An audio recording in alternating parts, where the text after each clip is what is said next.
Allô, c'est Laura qui appelle. Oui, ça va bien. Қазақ тілін үйрену өте маңызды меніңше, себебі адамдармен, аудиториямен, Инстаграмда да. Well, there are not really many problems, but professors, I would say, because some of them are really Soviet, not foreign educated. Мы зарабатываем ежемесячно от 17 до 22-23 миллионов.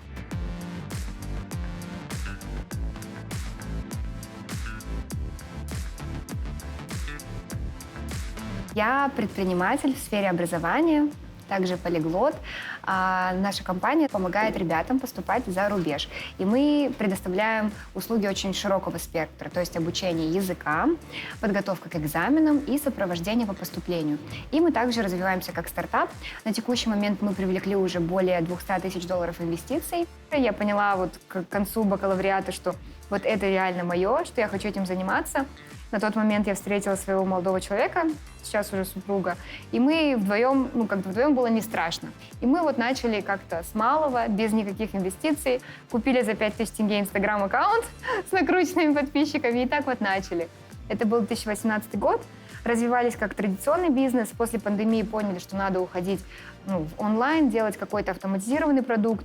И спрос очень сильно на наши услуги вырос в 2020 году как раз-таки. Мы там двойной-тройной скачок сделали и поняли, так, надо делать платформу, надо делать, что-то более масштабное. И вот сейчас у нас 48 сотрудников, большой штат, даже больше, 53 вместе с разработчиками.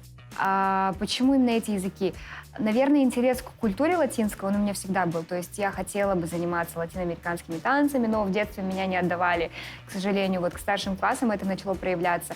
Плюс мой учитель-ментор. У меня в школе был преподаватель в нише, американец, и он знал испанский. И для меня это было что-то вау. То есть он был такой высокий блондин, который ходил в джим, качался, и еще и знал испанский. Я думала, что такое вообще непонятное. И мне кажется, вот несознательно он меня как-то вдохновил, потому что он мне помогал именно с олимпиадами, с письмом креативным на английском.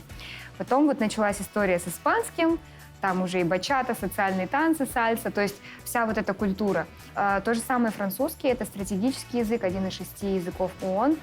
Итальянский, наверное, больше из-за кухни, из-за друзей. То есть я очень люблю итальянскую кухню, и, соответственно, тоже романский язык. А турецкий — это в силу путешествий, относительно часто ездим в Турцию, и хочется общаться с местными, понимать их. Вот как-то так, наверное. Для меня самая эффективная и структурная подготовка — это подготовка по учебнику. Почему? Потому что там есть все. То есть не глупые люди составляют учебники, они включают в программу и грамматику, и вокабуляр. То есть ты комплексно все проходишь, всего по чуть-чуть, и это очень удобно. Во-первых. Во-вторых, ты можешь так замерять свои знания, так как в каждом учебнике есть тесты по окончании главы, например, по окончании самого учебника. То есть я могу сама сесть и начать заниматься по учебнику. То есть в турецком я так и делала. То есть я каждый день проходила 2 чаптера и все себя проверяла. Это было очень удобно. Второй момент, который я делаю параллельно изучению, вот если ты сам учишь язык, это практика активная. Это я делаю через всякие приложения. То есть есть приложение Tandem, есть сайт conversationexchange.com. Я вот с него начинала, когда в школе училась. Это сайт, где люди заходят для изучения языков. И ты себе ищешь условно друга по переписке или по созвону. Например, кто-то изучает русский или английский, я ему помогаю с этими языками, а они мне помогают с турецким или итальянским. И мы ежедневно, допустим, с ним переписываемся, а в конце недели я, как лично делаю это для себя, это обзор за неделю. То есть я пишу в журнале на итальянском, допустим. Вначале это что-то примитивное, типа я покушала сегодня, я сходила в магазин, но через месяц-два это начинает прогрессировать, и ты уже пишешь более такие емкие предложения. И вот этот недельный обзор я скидываю своему другу, например, итальянцу, он меня проверяет, он мне скидывает на английском, я его проверяю. И мы вот так даем друг другу обратную связь. И то же самое устно. То есть какой-то челлендж, например, первую неделю напишем, вторую неделю расскажем в аудио, что произошло. И таким образом получается активная практика. И третье — это живая практика. То есть даже будучи в Казахстане, то есть я умудрялась общаться с экспатами. Я до сих пор состою в группах мексиканцы в Астане, колумбийцы в Астане и так далее. Просто находишь людей, знакомишься с ними, начинаешь с ними общаться, сближаться, они тебя зовут к себе домой, или ты их зовешь, и все. И вот, пожалуйста, практика без выезда из страны.